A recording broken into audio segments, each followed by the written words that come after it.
As 2020 comes to a close, America's adversaries are stepping up their activities and their attacks against American interests, from Russian hacking to Iranian attacks in Iraq, and of course, China's economic and military aggression. Let's talk the latest and what to expect in 2021 with Fred Fleitz. He's a former chief of staff to the National Security Council, and we're also joined, and he's also a former CIA analyst, and Lieutenant Colonel James Carafano. He is the vice president of the Heritage Foundation for National Security and Foreign Policy. Fred, I'm going to start with you. There seems to be some disagreement on how to classify, how to handle this Russian cyber attack. The president is pointing the finger at China. National security agencies, the Secretary of State and others are convinced that it was Russia. Is there a disconnect? And if so, why? It's good to be here. Jim and Tom, Merry Christmas. It looks like it was Russia, what experts are saying, but most of them have no evidence of this. The president's saying it could have been China. China has a very robust military cyber capability, so I can't rule that out. But what we're seeing here is a supply chain hack, a firm that provided patches to software worldwide that infected 16,000 computers and created a backdoor for these nation-state hackers. It's really frightening because, you know, our computers are being patched without our knowledge every day. Microsoft, Adobe, and if hackers could get into that software, they could steal all kinds of material and we wouldn't know it. James, we tend to silo these powers, right? We tend to silo Russia, and we talk about Russia, or we talk about China or Iran. But isn't it time that our government and our politicians and really all Americans start appreciating that these countries are working as a communist or authoritarian bloc, and they are working together, and they are going to be stronger the closer that they get? Fred said, because that's a really important point, which is for this particular hack, it's much more that we pay attention to how it was done than who did it. So SolarWinds was a private company that was providing services for a whole bunch of other companies, public and private.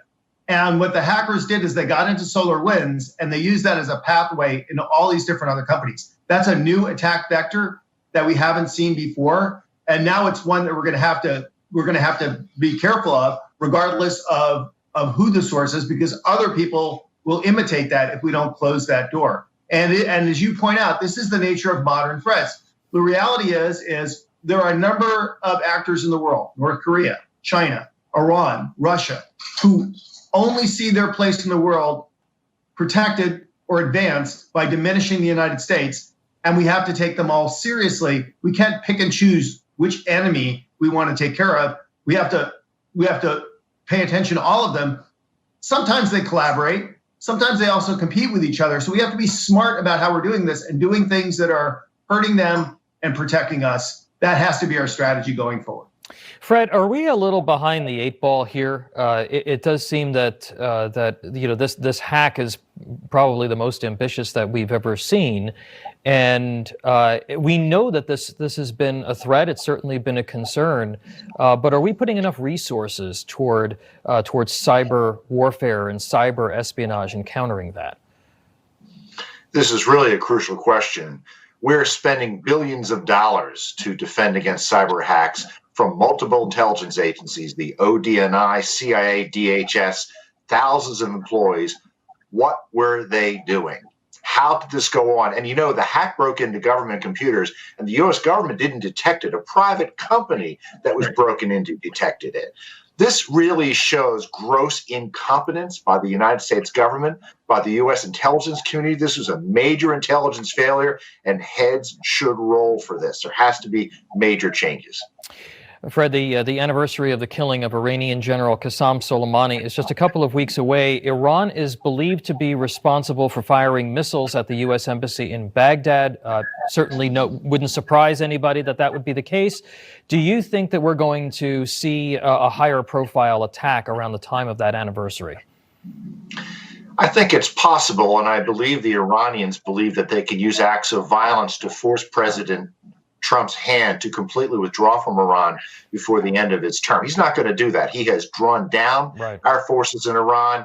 He's not going to be blackmailed into doing something that is not in the interest of our country. And I also think the Iranians are preparing to cash in on the huge acts of appeasement that's coming from a Biden administration. I'm very concerned what's going to happen after Biden takes office. Well, look, Obama literally dumped, hundreds of millions of dollars in cash on the tarmac in Tehran. So who can blame them? Jim, I personally believe our China strategy has been incredibly naive over the last 20 years. There are increasing calls for us to decouple from China, primarily from Republicans. What does that strategy look like in the near term as we move into 2021? Well, the big unknown here is what would the strategy of an incoming Biden team is, and we have no clue to that. I mean, so the Iran thing is a good example where they said, well, we'll just go back to the Iran deal, which completely makes no sense. It benefits no one but Iran. And to Fred's point, they're getting more belligerent. So if you appease them as they get more belligerent, that just makes them more aggressive. And nobody's really paying attention to North Korea, because if they give a sweetheart deal to Iran, the North Koreans will read that and they will say, well, we'll be belligerent, and they'll fold like a deck of cards in front of us too. Mm-hmm. And that's how the Chinese will read it as well. Look, the great challenge here is we don't really know a lot about a Biden foreign policy because it wasn't discussed much on the campaign trail. All we know is that we have an administration which is filled with Obama people. And if we have Obama 3.0, the one thing we know for sure is they did a terrible job of dealing with China. They had no notion how to manage Chinese aggressive behaviors. And so I think there's this massive open question is how is Washington going to lead us? Because whether you want to decouple or do selective engagement or whatever, if you don't have an administration that shows a strong hand against China, then essentially China, they're a very aggressive actor with a lot of cards to play. Right. They'll run rings around a new administration. Fred, we're going to have a change in administration in Washington. Allies and enemies are watching very closely. To Jim's point, what are your predictions for 2021 in foreign policy? And I have to do this to you. I got to give you about 45 seconds. I worry we're going to give away our sovereignty to the UN and to Europe. And it's going to give Russia and China a veto over our foreign policy. And we're going to make the world much less stable than it is today. All right.